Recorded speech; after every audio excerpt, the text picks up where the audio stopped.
നമസ്കാരം സുഹൃത്തുക്കളെ, നമ്മുടെ 10th പ്രിലിംസിന്റെ ഒന്നാം ഘട്ടം എക്സാം കഴിഞ്ഞു അല്ലേ? നല്ല രീതിയിൽ തന്നെ മാർക്ക് സ്കോർ ചെയ്തിട്ടുണ്ടാവും നിങ്ങൾ വിചാരിക്കുന്നു. ഓക്കെ, ഇനി നിങ്ങൾ എന്ത് ചെയ്യുക, വേഗം മെയിൻസിലേക്ക് പഠനം സ്റ്റാർട്ട് ചെയ്യാനാണ് കേട്ടോ.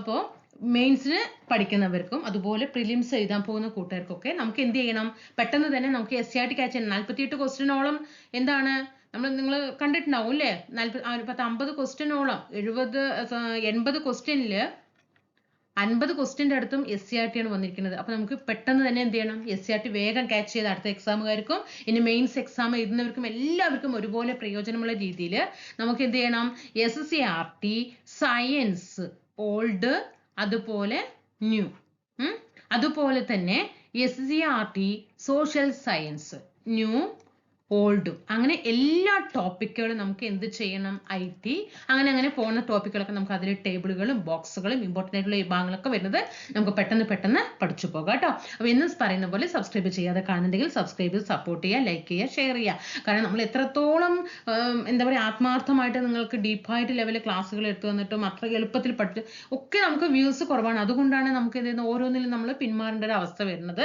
അപ്പോൾ ഓക്കെ, അപ്പോൾ നിങ്ങൾ എന്ത് ചെയ്യുക, ടെലിഗ്രാം ഗ്രൂപ്പിൽ കൂടിയിട്ട് ജോയിൻ ചെയ്യാനായിട്ട് ശ്രമിക്കുക. താഴെ ഒന്ന് കമൻറ്റ് ചെയ്യുക, ലൈക്ക് ചെയ്യുക, ഷെയർ ചെയ്യുക. ഓക്കെ, നമുക്ക് ക്ലാസ്സിലേക്ക് പോകാം. പരമാവധി സപ്പോർട്ട് ചെയ്യാനായിട്ട് ഓക്കെ നിങ്ങളോട് പറയുകയാണ്. നമുക്ക് നോക്കാം. ജലത്തിന്റെ സവിശേഷതകളും അവ ഉപയോഗപ്പെടുത്തുന്ന സന്ദർഭങ്ങൾ നമ്മുടെ SCRT നമ്മൾ 5, 6, 7, 8, 9, 10 ഇങ്ങനെയാണ് ബോക്സുകൾ പോണത് കേട്ടോ. 5ാം ക്ലാസ് കഴിഞ്ഞ് 6ാം class, 7ാം class, 8ാം class, 9ാം class, 10ാം class, അങ്ങനെ സയൻസ് താഴെ നിന്ന് മേലേക്ക് ലെസൺ പോകും. അതേപോലെ താഴെ നിന്ന് മേലേക്ക് പുതിയ SCRTയുടെയും ഇതുപോലെ ബോക്സുകൾ വരും കേട്ടോ. ജലത്തിന്റെ സവിശേഷതകൾ എന്തൊക്കെയാണ്? ഒന്ന്, വസ്തുക്കളെ ലയിപ്പിക്കുന്നു. പിന്നെ എന്താ, ജലം ഒഴുകുന്നുണ്ട്. ഇതൊക്കെ സവിശേഷതകളാണ് അല്ലേ? പഞ്ചസാര ഇട്ടാൽ അത് ലയിക്കും ഇല്ലേ? കാരണം എന്താണ്, അത് ജലത്തിന്റെ സവിശേഷതയാണ്. ജലം ഒഴുകി പോകുന്നില്ല, അതൊരു സവിശേഷതയാണ്. താപം വഹിക്കാൻ കഴിയുന്നു അല്ലേ? ചൂട് നമ്മുടെ ശരീരത്തിൽ പൊള്ളലേറ്റ് നമ്മൾ പെട്ടെന്ന് എന്താ ചെയ്യുക, വെള്ളം ഒഴിക്കും ഇല്ലേ? അപ്പൊ ആ താപത്തിന് വഹിക്കാൻ അവിടെ കഴിയുന്നില്ലേ? നിശ്ചിത ആകൃതി ഉണ്ടോ? ഇല്ല അല്ലേ? നിശ്ചിത ആകൃതി ഇല്ല. കാരണം എന്താണ് പറയുന്നത്, ഇപ്പൊ ഒരു കുപ്പിയിലാണ് ഇങ്ങനെ ആക്കുന്നതെങ്കിൽ ഈ കുപ്പിയുടെ ആകൃതി ആയിരിക്കും വെള്ളം. ഇനിയിപ്പോ ഒരു ബോക്സിന്റെ ആകൃതിയിലാണ് വെള്ളം നിറയ്ക്കുന്നതെങ്കിൽ ഈ ആകൃതി ആയിരിക്കും വെള്ളത്തിന് അല്ലെ? അപ്പൊ നിശ്ചിത ആകൃതിയിലെ ഉൾക്കൊള്ളുന്ന പാത്രത്തിന്റെ ആകൃതി സ്വീകരിക്കുന്നു. ഖരാവസ്ഥയിൽ ആണ്, ഖരാവസ്ഥയിൽ സ്ഥിതി ചെയ്യാറില്ലേ? നമ്മുടെ ഐസ് കട്ട എങ്ങനെയാ, ഖരാവസ്ഥയിലല്ലേ? അത് വെള്ളമല്ലേ ഐസ് കട്ടയാകുന്നത്? ഖരത്തില് ദ്രാവക രൂപത്തിൽ കാണപ്പെടുന്നില്ലേ? വെള്ളം ദ്രാവക രൂപത്തിൽ കാണപ്പെടുന്ന വാതകം എന്നീ അവസ്ഥകളിലും സ്ഥിതി ചെയ്യുന്നു. ഇനി ഏതൊക്കെ സന്ദർഭങ്ങളിലാണ് വെള്ളം ഉപയോഗപ്പെടുത്തുക? പാനീയങ്ങളില് മധുരം ചേർക്കാനായിട്ടും, വസ്ത്രങ്ങൾ അലക്കാൻ, പൈപ്പിലൂടെ കൊണ്ടുപോകാൻ, പാചകം ചെയ്യാൻ, ഇതിനേക്കാൾ ഇഷ്ടം വേറെ പല കാര്യങ്ങളുണ്ട് അല്ലേ? വിവിധ ആകൃതികളുള്ള പാത്രങ്ങളിൽ ശേഖരിക്കാൻ കഴിയുന്നു. ആവി ഉപയോഗിച്ചിട്ട് അല്ലേ, വെള്ളത്തിന് ആവി ഉപയോഗിച്ചിട്ടല്ലേ പൊട്ട് ഉപയോഗിക്കാൻ ഉണ്ടാക്കുന്നത്. ഇതൊക്കെ എന്താണ്, ജലത്തിന്റെ സവിശേഷതകളാണ്. ഇനി നോക്കൂ, എന്താണ് ബാഷ്പീകരണവും എന്താണ് സാന്ദ്രീകരണവും? വെരി ഇമ്പോർട്ടന്റ്, അത് എപ്പോഴും ചോദിക്കാറുണ്ട്. ദ്രാവകങ്ങൾ ചൂടേറ്റ, മനസ്സിൽ കാണണം, വെള്ളം ഗ്യാസിൽ വെച്ചിരിക്കുന്നത് മനസ്സിലൊന്ന് കണ്ടേ. അത് വെള്ളം ചൂടാകും തോറും ആ ദ്രാവകം എന്ത് ചെയ്യും, ചൂടേറ്റിട്ട് ബാഷ്പമായിട്ട് മാറില്ലേ? മേലേക്ക് ഇങ്ങനെ ആവി വന്നുകൊണ്ടിരിക്കുന്നില്ലേ? ആ പ്രക്രിയയാണ് ബാഷ്പീകരണം. നോക്കൂ, ഈ രണ്ടാമത്തെ വാക്ക് ശ്രദ്ധിക്കുക, ബാഷ്പമായി മാറുന്ന പ്രക്രിയ ബാഷ്പീകരണം അല്ലേ? ഇനി ഈ വാതകങ്ങൾ തണുക്കുന്ന സമയത്ത് ഇതെന്ത് ചെയ്യാണ്, തണുക്കുന്ന സമയത്ത് വീണ്ടും എന്ത് ചെയ്യും, ദ്രാവകമായി മാറുന്നതിനെ സാന്ദ്രീകരണം എന്നും പറയുന്നു. ഇപ്പൊ ഒരു ബോട്ടിൽ വെച്ചു ഇല്ലേ, ഇതിൽ ഫുള്ളും വെള്ളമാണ്. വെള്ളം നമ്മളിങ്ങനെ അടിയിൽ നിന്ന് ഇങ്ങനെ ചൂടാക്കണം അല്ലേ? ഇങ്ങനെ അടിയിൽ നിന്ന് ചൂടാക്കുന്ന സമയത്ത് മേലേക്ക് എന്ത് വരും, വായു ഇങ്ങനെ വരും അല്ലേ? വാതകങ്ങൾ ഇങ്ങനെ പോയിക്കൊണ്ടിരിക്കും അല്ലേ? അപ്പൊ ഇതാണ് എന്ത് പറയുന്നത്, ഇങ്ങനെ ബാഷ്പങ്ങൾ ഇങ്ങനെ മേലേക്ക്, നമുക്കറിയാം ഒരു പാത്രം വെള്ളം മൂടി വെച്ച് കഴിഞ്ഞാൽ അതിന്റെ മേലെ ഫുള്ള് ബാഷ്പങ്ങൾ ഉണ്ടാവും അല്ലെ? ആ ബാഷ്പത്തിനെയാണ് എന്ത് പറയുന്നത്, സാന്ദ്രീകരണം എന്ന് പറയുന്നത് അല്ലെ? പിന്നെ ഇനി ആ ചൂടൊക്കെ ഒന്ന് ആറിപ്പോകുന്ന സമയത്ത് ഇവിടെ ഒരു നമ്മൾ മൂടിയിട്ടുണ്ടെങ്കിൽ അതിന്റെ ഉള്ളിൽ ഫുള്ളും വീണ്ടും എന്തായിട്ടുണ്ടാകും, ആ ആവി വന്നത് ഫുള്ളും എന്തായിട്ട് മാറിയിട്ടുണ്ടാകും, ജലമായിട്ട് മാറിയിട്ടുണ്ടാകും. അതിനെയാണ് സാന്ദ്രീകരണം എന്ന് പറയുന്നത്.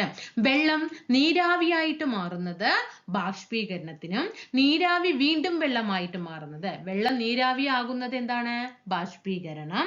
പിന്നെ എന്താണ്, തിരിച്ചു പറയൂ, വെള്ളം നീരാവിയാകുന്നത് ബാഷ്പീകരണമാണെങ്കിൽ നീരാവി വെള്ളമാകുന്നതാണ് സാന്ദ്രീകരണത്തിനും ഉദാഹരണമാണ്. പഠിച്ചോ?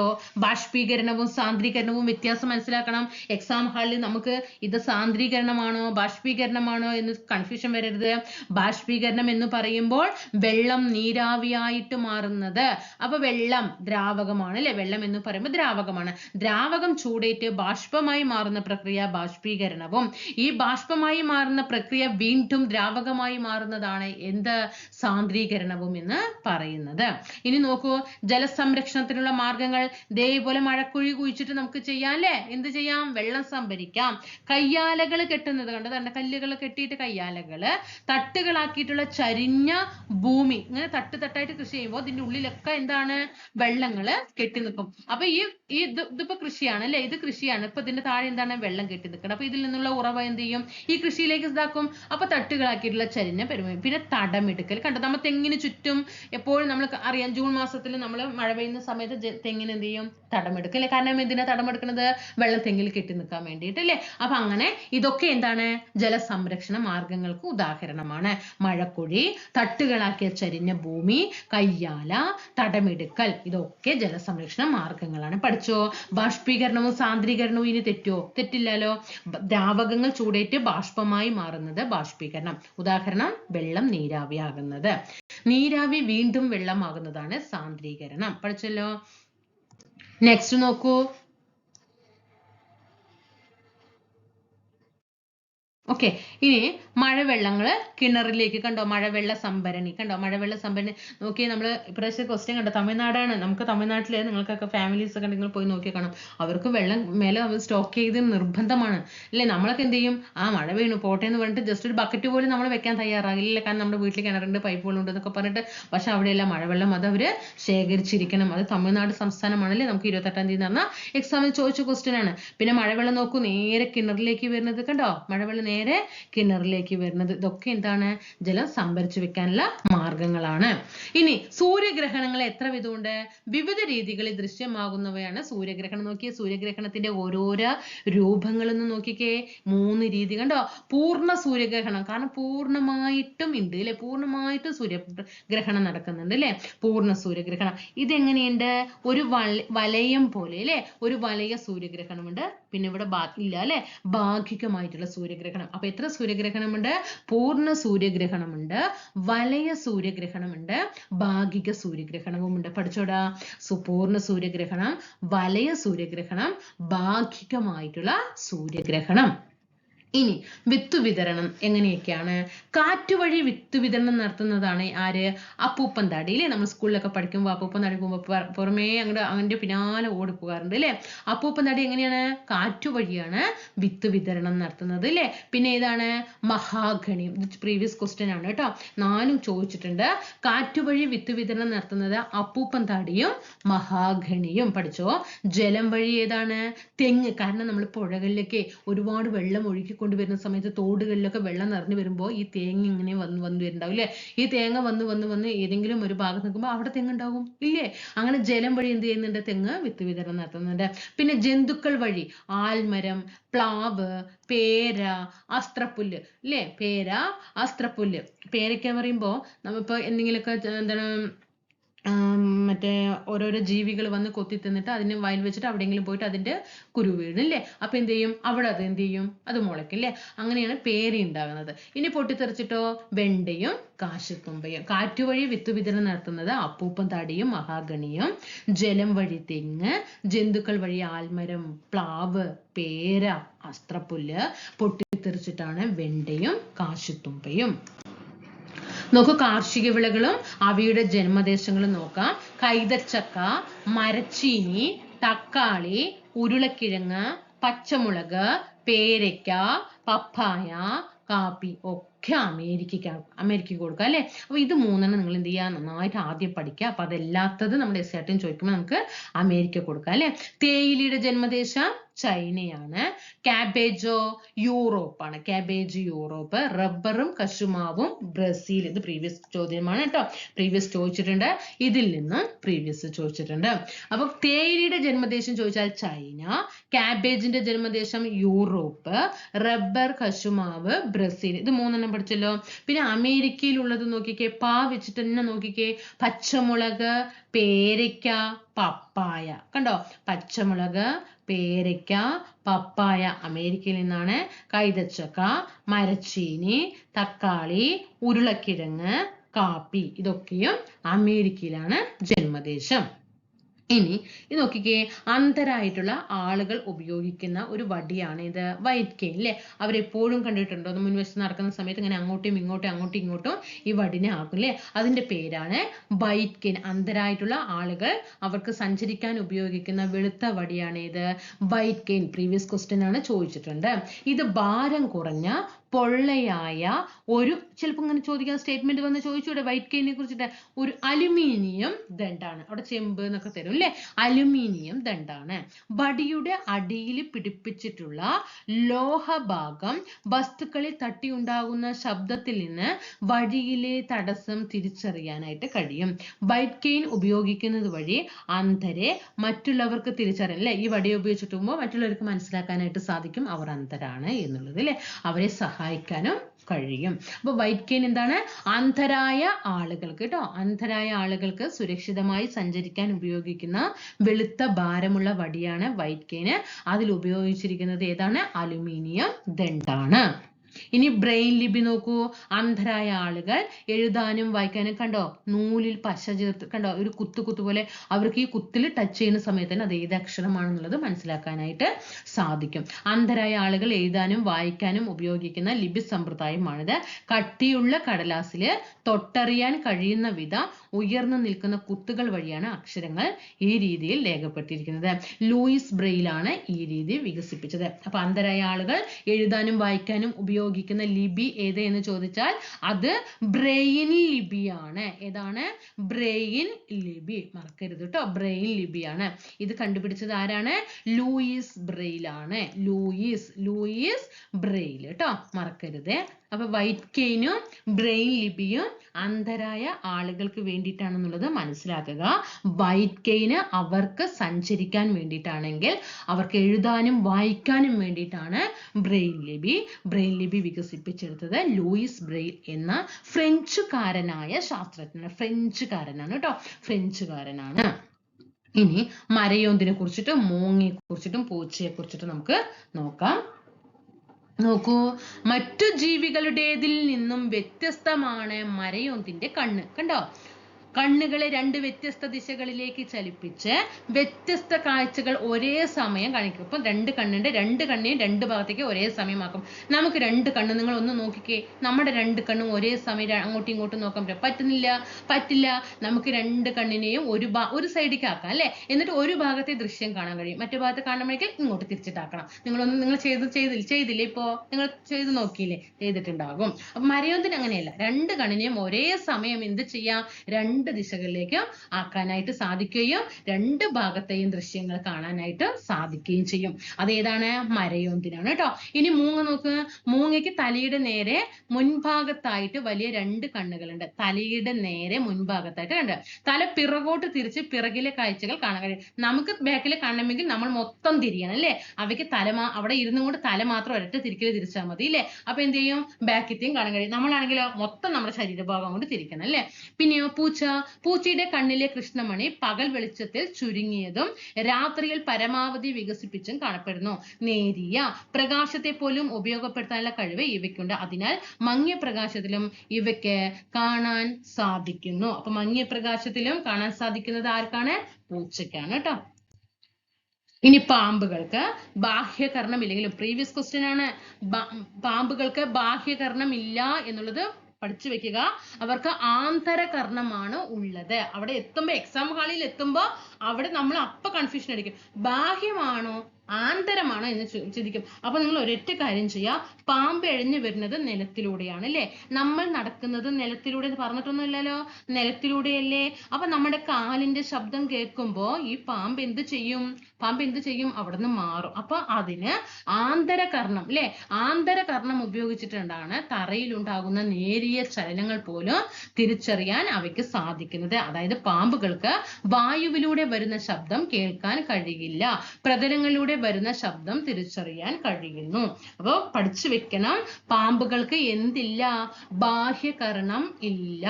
പാമ്പ്, അതിന് നമുക്ക് എന്ത് ചെയ്യാം, പാമ്പ് എന്ന് നമ്മൾ ഇങ്ങനെയല്ലേ എഴുതുന്നത്. ഈ ബ അല്ലേ അക്ഷരം, ഇത് ഇല്ല എന്നുള്ളത് മനസ്സിലാക്കുക കേട്ടോ. ബ എന്നുള്ള അക്ഷരം ഇല്ല, അതായത് ബാഹ്യകർണം ഇല്ല.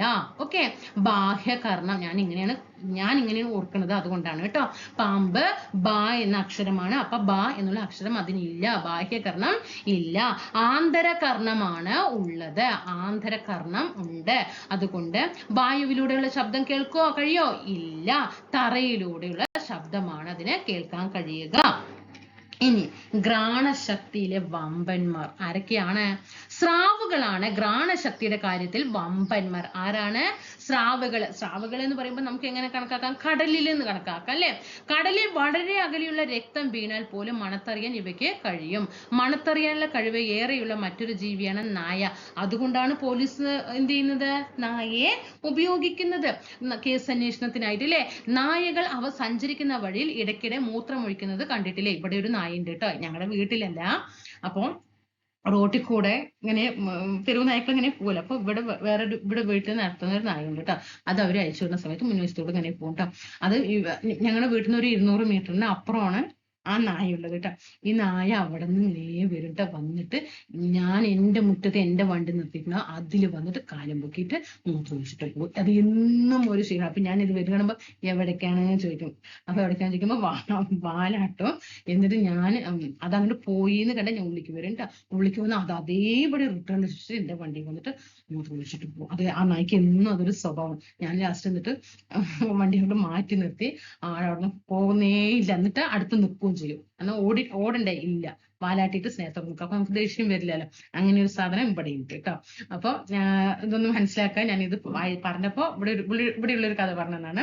നായക്ക് മണം പിടിക്കാനുള്ള കഴിവ് വളരെ കൂടുതൽ ഉള്ളത് കൊണ്ട് കുറ്റാന്വേഷണ രംഗത്ത് ഇവയെ ഉപയോഗപ്പെടുന്നു. അപ്പം കടലില് ഘ്രാണശക്തി കൂടുതൽ ആർക്ക് എന്ന് ചോദിച്ചാൽ സ്രാവിനാണ്. കരയിൽ ആർക്കാണ് എന്ന് ചോദിച്ചാൽ നായക്കാണ് കേട്ടോ. പിന്നെ പാമ്പുകൾ ഇടയ്ക്കിടെ നാവ് പുറത്തേക്കുന്നത് കണ്ടിട്ടുണ്ടോ? എന്തിനാണെന്നോ? നാക്ക് ഉപയോഗിച്ചിട്ടാണ്. ഇത് പ്രീവിയസ് ക്വസ്റ്റ്യൻ ആണ് കേട്ടോ. ഇത് ചോദിച്ചിട്ടുണ്ട്. പാമ്പുകൾ ഗന്ധം അറിയുന്നത് എന്തുപയോഗിച്ചിട്ടാണ്? അവിടെ മൂക്കൊക്കെ തരും, അല്ല, നാക്ക് ഉപയോഗിച്ചിട്ടാ. പാമ്പ് കണ്ടിട്ടില്ല നാക്ക് നിട്ടുന്നത്? ഗന്ധം അറിയാനാണ് കേട്ടോ. അപ്പൊ ഇവിടെ എന്തൊക്കെ പഠിച്ചടാ? ഘ്രാണശക്തിയിലെ വമ്പന്മാർ സ്രാവുകളാണ്. എവിടെ? കടലിൽ അല്ലെ. കരയിലോ? നായ. അതുകൊണ്ടാണ് എന്ത് ചെയ്യുന്നത്? കുറ്റാന്വേഷണ രംഗത്ത് നായ ഉപയോഗിക്കുന്നത്. പാമ്പുകൾ ഗന്ധം അറിയുന്നത് എങ്ങനെയാണ്? നാക്ക് ഉപയോഗിച്ചിട്ടാണ് കേട്ടോ. പാമ്പുകൾക്ക് എന്തില്ല? പറഞ്ഞേ. ബ എന്ന അക്ഷരം എടുത്തേ. ബാഹ്യകർണം ഇല്ല, ആന്തരകർണം ഉണ്ട്. നോക്കേ, രസമുകുളങ്ങൾ, ഇത് നമ്മുടെ നാവാണ് അല്ലെ. കണ്ടോ? ഈ ഉയർന്നു നിൽക്കുന്ന ഓരോരോ സാധനം, ഇതിനെ എന്താ നമ്മൾ പറയാ? പാപ്പില്ലകൾ എന്ന് പറയും അല്ലെ. എന്താണ് പറയാ? പാപ്പില്ലകൾ എന്ന് പറയും. മധുരം, നാവിന്റെ, ഇതെല്ലാം പ്രീവിയസ് ആണ്. നാക്കിന്റെ മുൻവശത്തിട്ട് നമ്മളൊരു പഞ്ചസാര എടുക്കുക. ഒരു പഞ്ചസാര നമ്മുടെ ഉള്ള കയ്യിൽ ഇട്ട് കഴിഞ്ഞാൽ നിങ്ങളൊന്ന് ടെസ്റ്റ് ചെയ്ത് നോക്കുക. നമ്മുടെ നാക്കിന്റെ അറ്റം കൊണ്ടായിരിക്കും നമ്മൾ അതിലൊന്ന് ടച്ച് ചെയ്യുക, എന്നിട്ട് ആ ടേസ്റ്റ് അറിയും. അത് കാരണം നാക്കിന്റെ മുൻഭാഗം കൊണ്ടാണ് എന്തറിയുന്നത്? മധുരം അനുഭവപ്പെടുന്നത്. പിന്നെ ഉപ്പോ? നാക്കിന്റെ ഇരു സൈഡുകളിൽ നിന്നും. പുളിയോ? നാക്കിന്റെ ഇരു സൈഡിലും. കയ്പ് അനുഭവപ്പെടുന്നത് മധ്യഭാഗത്താണ് കേട്ടോ. മധ്യഭാഗത്താണ് കയ്പ് അനുഭവപ്പെടുന്നത്. മനസ്സിലാക്കണം കേട്ടോ. അത് എല്ലാ ക്വസ്റ്റ്യൻ ചോദിച്ചിട്ടുണ്ട്. നാക്കിന്റെ ഏതു ഭാഗം കൊണ്ടാണ് മധുരം അനുഭവപ്പെടുന്നത് വെച്ചാൽ മുൻവശത്ത്. ഉപ്പും പുളിയൊക്കെയോ രണ്ട് സൈഡും അനുഭവപ്പെടും, കയ്പ് സെന്ററിൽ. ഇനി സ്നെല്ലൻ ചാർട്ട് നോക്കാം. നിങ്ങൾക്ക് സ്പെക്സ് വെച്ചിട്ടുണ്ടാവും അല്ലേ. സ്പെക്സ് വെക്കാൻ പോകുമ്പോൾ നമ്മൾ ഡോക്ടേഴ്സിന്റെ അടുത്ത് പോകുന്ന സമയത്ത് ദാണ്ട ഇങ്ങനെ അക്ഷരങ്ങൾ എഴുതിയിട്ടുണ്ടാവും അല്ലേ. ഈ ചാർട്ടിനെ പറയുന്നത് പ്രീവിയസ് ആണ്. ഇതിത്തെ എല്ലാ ക്വസ്റ്റ്യനും പ്രീവിയസ് ആണ് കണ്ടോ. അപ്പൊ ഈ ബോക്സുകൾക്കൊക്കെ അത്ര ഇമ്പോർട്ടന്റ് ഉണ്ട്, മനസ്സിലാക്കണം കേട്ടോ. സ്നെല്ലൻ ചാർട്ട് എന്നാണ് പറയുക. എന്താണ്? അക്ഷരങ്ങളോ അക്കങ്ങളോ ചിഹ്നങ്ങളോ വ്യത്യസ്ത വലുപ്പത്തിൽ 7 വരികളിലായിട്ട് ഇത് ചോദിച്ചിട്ടുണ്ട് കേട്ടോ. കാഴ്ചശക്തി കാഴ്ചശക്തി പരിശോധിക്കാനായിട്ട് ഉപയോഗിക്കുന്ന ചാർട്ട് ഏതെന്ന് ചോദിച്ചാൽ സ്നെല്ലൻ ചാർട്ടാണ്. അതിൽ എത്ര വരി ഉണ്ട് എന്ന് ചോദിച്ചിട്ടുണ്ട്. 7 വരിയിലാണ് കേട്ടോ. 1 2 3 4 5 6 7. ചിലപ്പോ ഇത് 1 2, 3 ഇങ്ങനെയും തരും അല്ലേ? സംഖ്യകൾ ഏതാന്ന് ചോദിക്കും അല്ലേ? അങ്ങനെ ചോദിക്കാറുണ്ട്. പിന്നെയോ മുകളിൽ നിന്നും താഴോട്ട് എത്ര വരികൾ ശരിയായി വായിക്കാൻ കഴിയുന്നുണ്ട് എന്ന് പരിശോധിച്ചിട്ടാണ് കാഴ്ചശക്തി പ്രാഥമികമായിട്ട് അളക്കുന്നത് അല്ലേ? 6 മീറ്റർ. ഇത് പ്രീവിയസ് ആണ്. എത്ര മീറ്റർ അകലെയാണ് നമ്മൾ ഇരുത്തുക? ഇതിപ്പോ ഇവിടെ ബോർഡ് വെച്ചിട്ടുണ്ടെങ്കിൽ നമ്മൾ എത്ര മീറ്റർ അകലെയാണ്? 6 മീറ്റർ അകലെയായിട്ടാണ്. അപ്പൊ 6 മീറ്റർ അകലെ നിന്ന് വായിക്കണം. 7 വരികൾ ഉണ്ടാകും. അതിന് ആ ചാർട്ടിനെ പറയുന്ന പേര് സ്നെല്ലൻ ചാർട്ട് എന്നാണ്. ഓക്കെ, അപ്പൊ ഈ 3 കാര്യങ്ങള് പഠിച്ചു വെക്കുക കേട്ടോ. സ്നെല്ലൻ ചാർട്ട്, 7 വരി ഉണ്ടാകും, 6 മീറ്റർ അകലെ നിന്നാണ്. ഇനി രോഗങ്ങൾ നോക്കാം. പകരുന്ന രീതികളും പരക്കുന്ന രോഗങ്ങളും. വായുവിലൂടെ ഓൾ പ്രീവിയസ്, ഓൾ പിക്യു. വായുവിലൂടെ പകരുന്ന രോഗങ്ങൾ ഏതൊക്കെയാണ്? ജലദോഷം. നമുക്കറിയാം അല്ലെ? ജലദോഷം വന്നു, അയ്യോ ജലദോഷം അങ്ങനെ മറന്നു കിട്ടാന്ന് പറയില്ലേ നമ്മള്? അപ്പൊ പെട്ടെന്ന് അവർ തുമ്മ എന്തെങ്കിലും ചെയ്യുമ്പോൾ കർച്ചീഫ് ഉപയോഗിക്കാനൊക്കെ പറയില്ല, നമ്മൾ അങ്ങോട്ടൊന്നും വിട്ടു നിൽക്കും. ജലദോഷം പകരും. പിന്നെ ചിക്കൻ ബോക്സ് പകരും. ഇതൊക്കെ നമുക്ക് ഇങ്ങനെ വരുമ്പോൾ നമുക്കൊരു കൺഫ്യൂഷൻ വരും. ചിക്കൻ ബോക്സ് പകരുമെന്ന്. ചിക്കൻ ബോക്സ് പകരും. മീസിൽസ് പകരും. മീസിൽസ് എന്താണ്? 5ആം പനി അല്ലെ? മീസിൽസ് പകരും. ക്ഷയം പകരും. അപ്പൊ വായുവിലൂടെ പകരുന്നത് ജലദോഷം, ചിക്കൻ പോക്സ്, മീസിൽസ്, ക്ഷയം. വെള്ളം, ആഹാരം എന്നിവയിലൂടെ. എലിപ്പനി പാടങ്ങളിൽ പണിയെടുക്കുന്നവർക്കാണ് കൂടുതലായിട്ടും ഏത് അസുഖം വരിക? എലിപ്പനി വരുന്നത്. അപ്പൊ അത് ഏതിലൂടെ വരും? വെള്ളത്തിലൂടെ വരും. ടൈഫോയിഡ് കണ്ടോ? ആഹാരത്തിലൂടെ വരും അല്ലേ? ടൈഫോയിഡ് ഇതാണ്. ടൈഫോയിഡ് വെള്ളത്തിലൂടെ വരും. പിന്നെ കോളറ, മഞ്ഞപ്പിത്തം, വെള്ളം, ആഹാരം എന്നിവയിലൂടെ വരുന്നത് ഏതൊക്കെയാണ്? എലിപ്പനി, ടൈഫോയിഡ്. പഠിച്ചോ? ടൈഫോയിഡ്, കോളറ, മഞ്ഞപ്പിത്തം. ഈച്ച മുഖേന വരുന്നത് ഏതാണ്? കോളറയും വയറിളക്കവും അല്ലെ? നമ്മുടെ ഭക്ഷണങ്ങൾ ഇത് വന്നിരിക്കുന്ന സമയത്ത് കോളറയും വയറിളക്കവും അനുഭവപ്പെടും. കൊതുകു മുഖേന ഏതാണ്? മന്ത്, മലമ്പനി, ഡെങ്കിപ്പനി, ചിക്കുൻകുനിയ. മന്ത്, മലമ്പനി, ഡെങ്കിപ്പനി, ചിക്കുൻകുനിയ. സമ്പർക്കം മുഖേന ഏതാണ്? ചെങ്കണ്ണും കുഷ്ഠവും വരും. സമ്പർക്കം മുഖേന ചെങ്കണ്ണ്, കുഷ്ഠം. ഇനി നോക്കൂ, രോഗം പകരുന്ന രീതികളും അതിനെടുക്കാവുന്ന മുൻകരുതലുകളും. കൊതുകു മുഖേന വരും അല്ലെ? കൊതുകു മുഖേന അവര് അപ്പം ഡ്രൈ ഡേ ആചരിക്കും അല്ലെ? മലിനജലം കെട്ടിക്കിടക്കുന്ന സാഹചര്യങ്ങൾ ഇല്ലാതാക്കണം അല്ലെ? കമിഴ്ന്ന് കിടക്കുന്ന അല്ലെ നിവർന്ന് കിടക്കുന്ന പാത്രങ്ങളൊക്കെ കമഴ്ത്തിയിടാനൊക്കെ പറയും അല്ലെ? അപ്പൊ കൊതുകു മുഖേന വരും. അപ്പൊ നമ്മൾ എടുക്കാവുന്ന മുൻകരുതലാണ്. ഈച്ച മുഖേനയോ വീടും പരിസരമൊക്കെ ശുചിയായിട്ട് സൂക്ഷിക്കണം. ഭക്ഷണം അടച്ചു സൂക്ഷിക്കണം. ജലം, ആഹാരം എന്നിവയിലൂടെ എങ്ങനെ വരും? എന്തൊക്കെയാണ്? തിളപ്പിച്ചാറിയ വെള്ളം മാത്രം കുടിക്കുക അല്ലെ? പഴകിയ ആഹാര വസ്തുക്കളൊന്നും കഴിക്കാതിരിക്കുക. സമ്പർക്കം വഴി. ഏതാണ് സമ്പർക്കം വഴി? കുഷ്ഠവും ചെങ്കണ്ണും അല്ലെ? രോഗബാധിതരുമായിട്ട് മറ്റുള്ളവർ അധികം സഹവസിക്കാതിരിക്കുക. പിന്നെ വായുവിലൂടെ പകരും അല്ലെ? രോഗങ്ങൾ വായുവിലൂടെ പകരുന്നുണ്ട്. അപ്പൊ നമ്മൾ എന്ത് ചെയ്യുക? തൂവാലയൊക്കെ ഉപയോഗിക്കുക.